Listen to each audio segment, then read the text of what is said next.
what do you think of this seeming strategy? Although tingin ko apparent, no? Yung characterization ni Bam Aquino at saka ni Kiko Pangilinan na sila hindi independent. Hindi sila bumabangga sa administrasyon, hindi rin sila bumabangga kay Duterte. Independent. Is this effective? Well, it's one thing to say independent, but if you look at their branding very clearly, especially Senator Bam, no, or former senator, senatorial candidate. Grabe, naging technical talaga eh.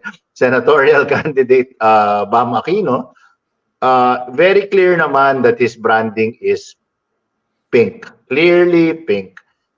He's using the chant, yung dating chant ni VP Lenny, yung ang presidente, ginagamit ni Bam Aquino yan ngayon. So he's using that, he's evoking what we call the new nostalgia. I think it's a great strategy. I think it is absolutely a great strategy. Now, about his being neutral, kasi your job as a candidate and as a campaign manager or a campaign strategist like myself is to consolidate your stay votes. Diba? Yan, nasa ANC ka pa lang nun. Hindi ka pa sexy beast nun. Medyo may baby fat ka pa nun. Nasa Rockwell Studio ka pa tayo nun. Pinag-uusapan na natin tong stay, sway, at stray. Nung mga panahon na yun, bata ka pa. Naka-short pants. Naka-short pants. Yung idealistic guy. Grabe, yung mga suit ni Ian nun, fit na fit. Parang isang kakilala namin. Talagang 2 sizes smaller yung mga suit nung Ian Esguerra nung mga panahon na yun. Tapos may Tancho Tick, Vitalis sa buhok. Mga 3-piece suit. Correct. Pinag-uusapan na natin itong stay, sway, at stray votes. No? Ang trabaho ng isang kandidato, the first order of business is to consolidate your stays. So I think this is what Bam Aquino is doing. And Kiko Pangilinan. Consolidate nila yung mga stays. Sino ba yung stays? Yung solid kakamping movement. Kasi whatever you say, that's still 14, 15 million votes. So, magic number sa Senado, 17 million. Konti na lang yung second S, sway, which you need to convince. You need to convince your sway voters. 3M na lang ang hinahabol nila. That's why they're neutral. Kasi kung humahabol ka ng sway votes, hindi ka pwedeng inauthentic kasi if they take one side or the other. They will never be accepted by the Duterte side. They will never be fully accepted by the Marcos side. You might as well be neutral. And which brings us to the last S, which is the stray votes. You have to control those or contain it.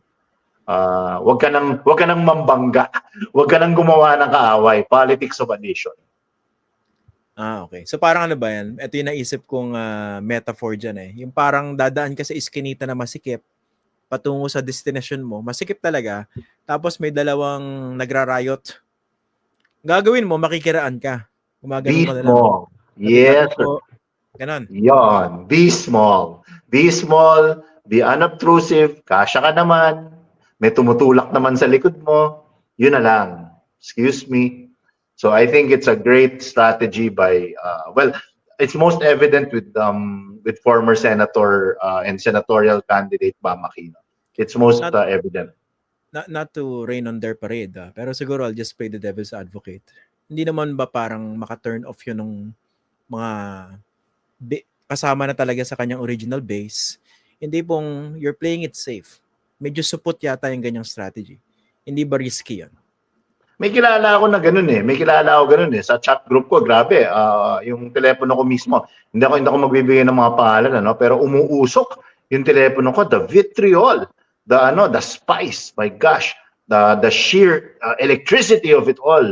Minsan naglolobat yung telepono ko dahil sa mga electrically charged messages.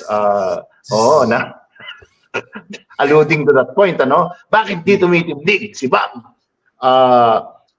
In any group, there will always be, sorry to use the word, Ian Esguerra, but in any group, there will always be militants. Okay. There will always be militants. You can't please 100% of your core audience. You can't please 100%. Alam mo yan bilang host ng Facts First. May mga Factsnatics, may mga nakikinig na bukas ang isip para lang matuto, para lang malaman kung ano ba tong programa ni Ian Esguerra. But there are those who are just haters, man. Talagang kahit anong sabihin ni Iskera, uupakan ko yan. It is what it is. So you have to do the calculus. You have to do the calculus. And I think the smart play is, again, consolidate your stay, convince your sway, and contain your strays. Contain mo lang. Huwag ka nang gumawa ng bagong kaaway. So I suppose pero hindi ba risk din yung hindi ka naman magi-stand out if you're trying to lay low. Well, there's more than one way to skin a cat, no? You don't always have to pick a fight to stand out. So that's where kasi di ba, the pillars of communications are attack, applause, and avert. You don't always have to be on attack mode. So mag-concentrate ka sa applause. Yung mga ginawa mo, maging hip ka, medyo mag-glow up ka, medyo i-rebrand mo yung sarili mo as a young, dynamic guy, getting on with the gamers, with the gaming community. Yan. Effective. Malakas ang base niya ron no? Sa gaming community. Malakas. And I suppose he knows the math, no? He knows the data, kaya yun ang strategy niya. He listens to the data, I would presume. No? Again, I would think that Senator Bam has a good team behind him. Baka ikaw yun, I don't know if Senator Bam can necessarily afford me. I'm joking. Naglolo ko po ako. Joke Okay. font, humor font.